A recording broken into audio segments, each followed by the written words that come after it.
Good day mga kabakyard. Sa video na ito pag-uusapan natin kung bakit ba kailangan 3 months bago pakawalan yung ating mga pabo. So ang sagot po dyan ay malaki po yung chance na mamamatay po sila sa edad na 3 months below. Katulad po sa lugar po namin ngayon, medyo maulan.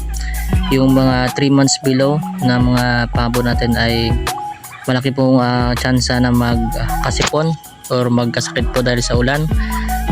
Kasi po the more bata yung ating pabo, the more weak yung kanilang mga immune system po sa mga sakit dahil po sa pabagong panahon.